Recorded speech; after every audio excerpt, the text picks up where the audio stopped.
overcome all of these hardships and actually have a thriving industry. And what those cases show is that in all of them, the companies managed to leave part of their competitive instinct aside. They set it aside and formed a joint effort. So these are pre-competitive efforts. So it's like, they're not, this is not a cartel, this is not a trust, some things that are illegal. It's companies saying, you know what, it would be great if we had a consultant here who is specialized in releasing cargo for the EU sanitary inspection. Well, how do we do that? We don't know. Let's hire somebody who can train on that and becomes a specialist in that sector and make it easy for everybody. So, a joint effort in analysis to find out if there are any salmonella in your Brazil nut or fluid toxins. There are no labs in Brazil, but there is a lab in Bolivia or over 20 years, a specific lab in Bolivia for that. Talks have been taking place in Brazil over the past 20 years to create such lab, and one is yet to be created. Now, several cases are hard for competitors to collaborate, but there are several examples. For Brazil nuts in Bolivia, for several coffee beans in Brazil, melons in Rio Grande do Norte, the flowers which are produced in Colombia, blueberries produced in Argentina, where companies join together to promote shared resources in order to increase their competitiveness. So this is what we're betting on as for the next steps for this sort of issue. What are the bottlenecks and how can we overcome them by means of those mechanisms? Maite, if I could, before replying to Dionísio's question, if I can add to Saulo's remark, we established a partnership in which we're beginning to explore what are the types of pre-competitive arrangements that are already in place.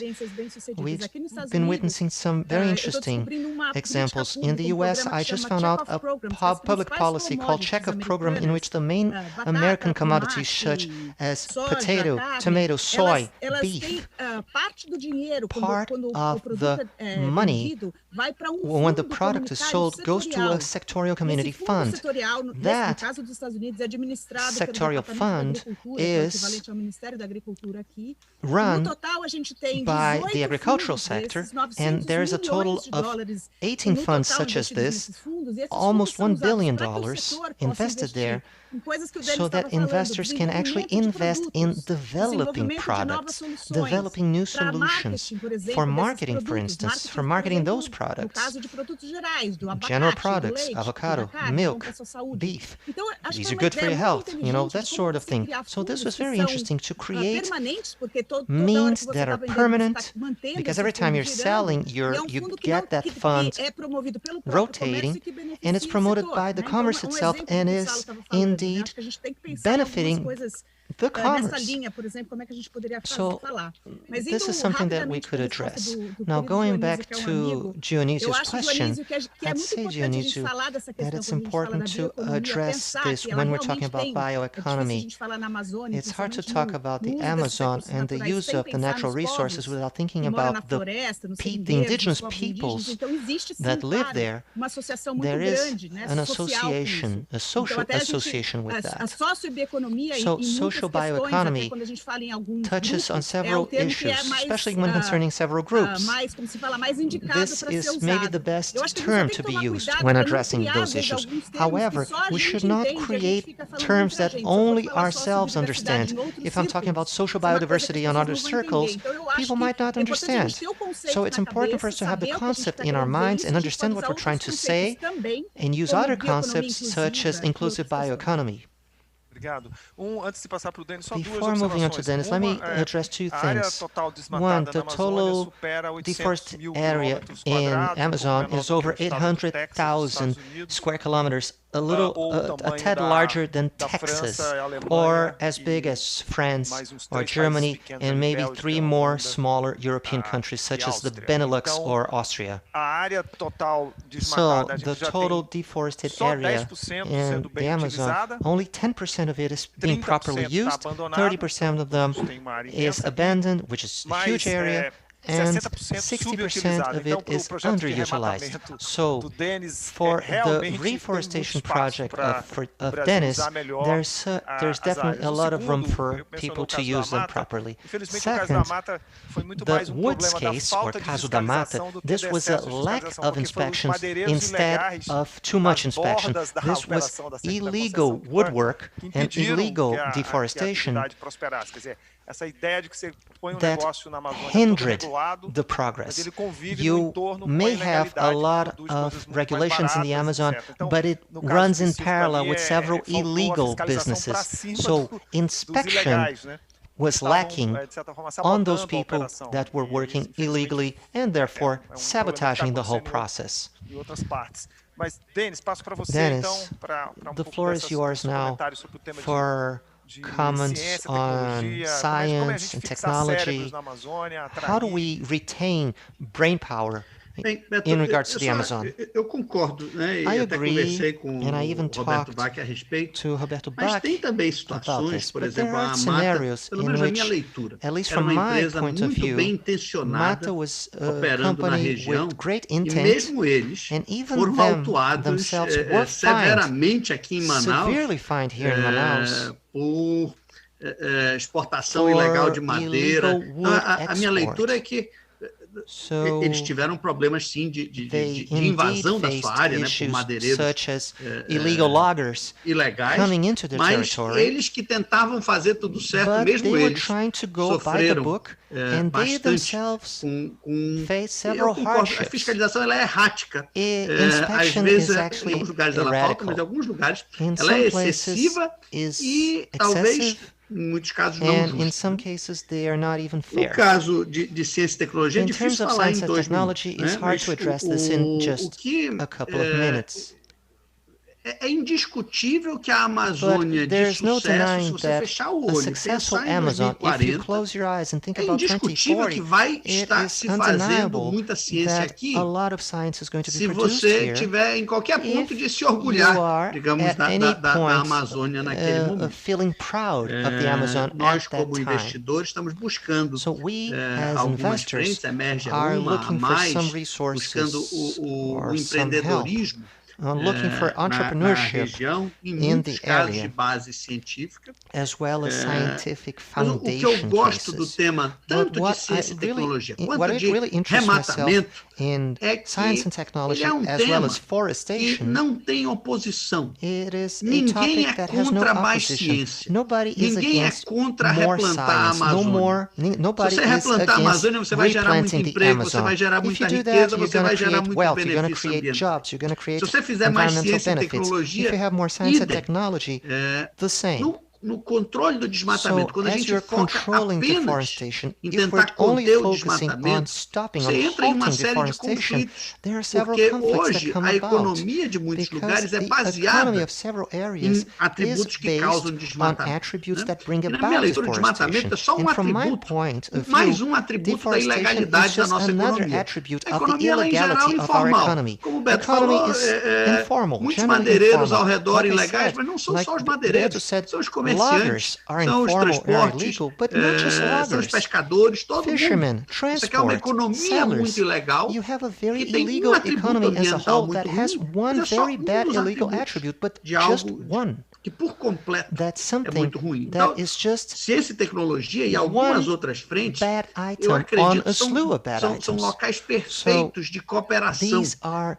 onde prime só tem places in a which Amazônia só tem cooperation a could ganhar e o thrive. mundo só tem a ganhar. Amazon, as well as the Eu world, acho que a gente insiste às lots vezes to nas frentes que earn nos geram or to make the conflito, best out of it. quando eu So tenho several times certeza we're tem talking in a vários. conflictuous, E belligerent gosto, manner. por exemplo, do caminho da And Conexus. I Ela like está Connex's buscando os stance on meios this. They are que looking não tem for conflito, means ninguém vai ser that are contra avoiding o que o conflict. Conexus está Nobody's querendo going to be fazer. against what Connexus is trying Todo to mundo, do. todos os prefeitos vão Everybody, ser a favor. every mayor Prefeitos são um link of importante na municipalities. Amazônia, Mayors are devido ao very interior. important in the Eles Amazon, especially conhecem we're como talking está o about the território, countryside. mas eles They know também how são to eleitos. work with their Né? territory, but they E are por also Por they isso also eles run for devem office. responder às suas They have populações, administrations como é and they natural em have to democracia. answer to their constituency. Mas se a gente encontrar aqueles links onde não há oposição, We're eu looking for acredito que o links dinheiro that vai have muito no mais longe, opposition, a where there's no cooperação vai belligerence, muito mais longe. Ciência e cooperation tecnologia will go certamente even é further. dos principais. And naturally, science and technology is a pivot point for that.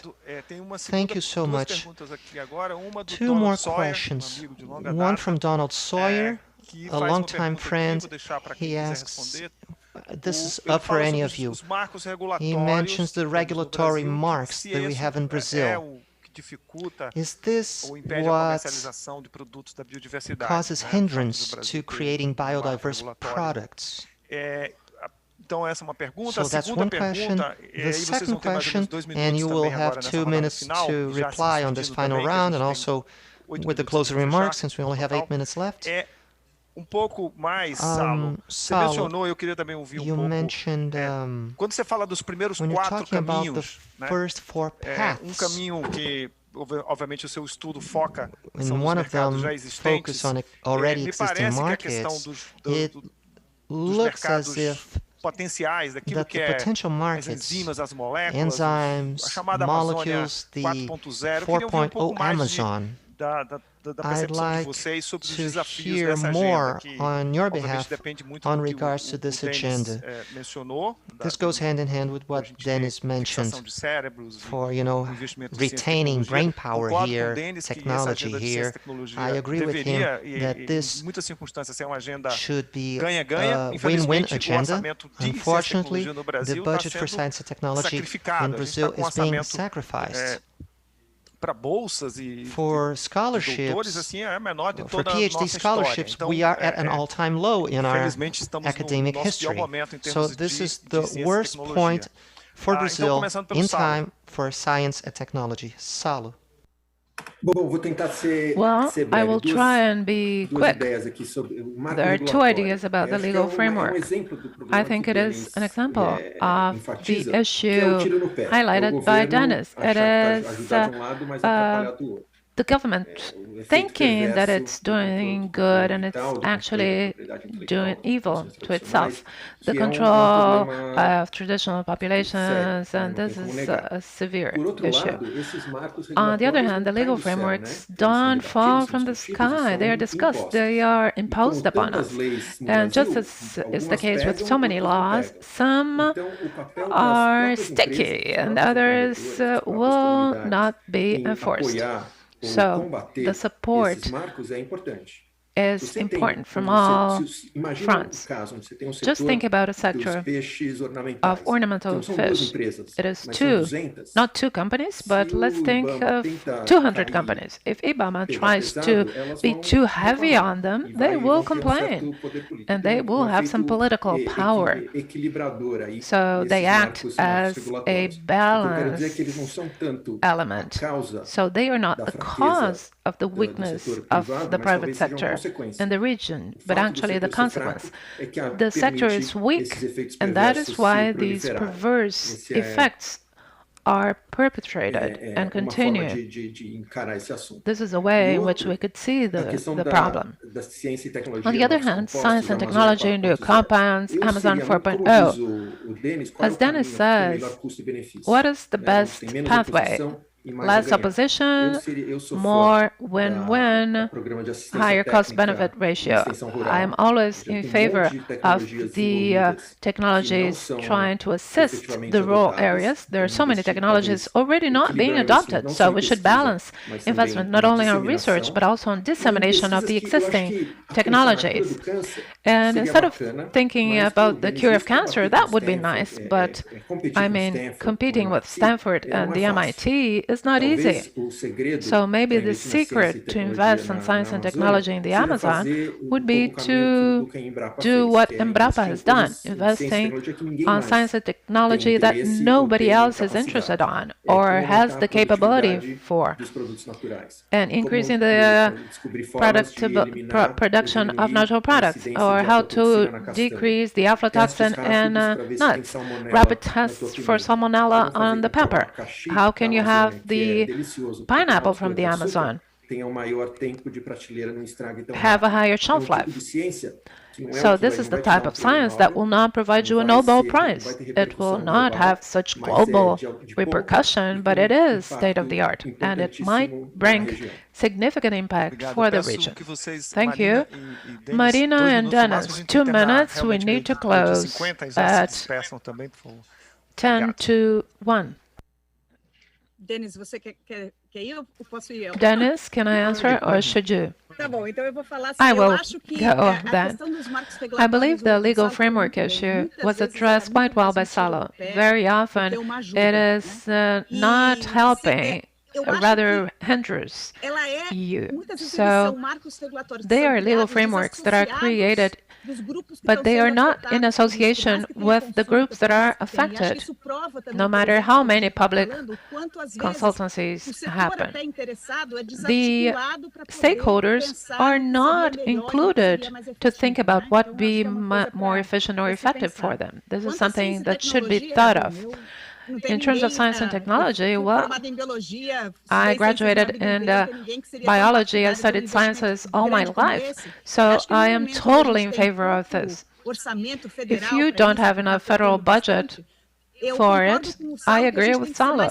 We need to be more pragmatic and look at research that will truly benefit the region and Brazil and our economy. I was very often studying basic research that was absolutely unrelated to the reality I was living in or to what I was studying. So we must direct our research.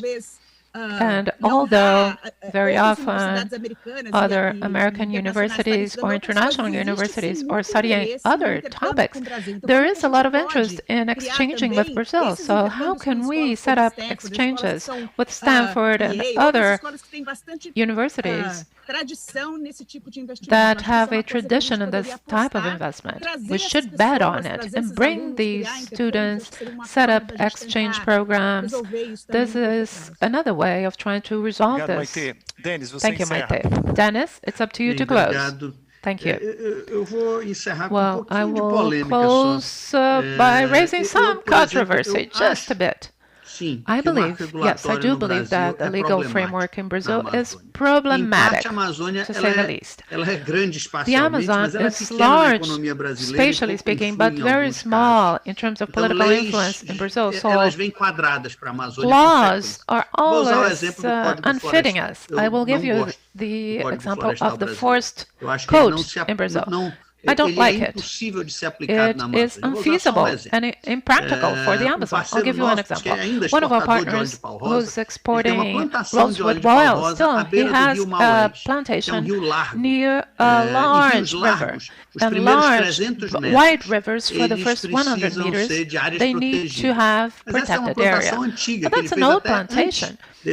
He was harvesting there even before the forest code was approved. He spent 10 years, 10 years from 2009 and 2019 fighting in court to try to have his plantation be legal. And he went bankrupt. His successor managed to operate the area because he finally managed to prove that it made sense. I mean, the legal framework is not only, it's not only that it doesn't make sense in the way it's written, but very often it doesn't match the business activity. It sees the business activity in the Amazon as something bad and evil, whereas we should see it as the only solution to generate wealth in the region. And as such, we have no alternative but to follow this path. And last but not least, about the budget.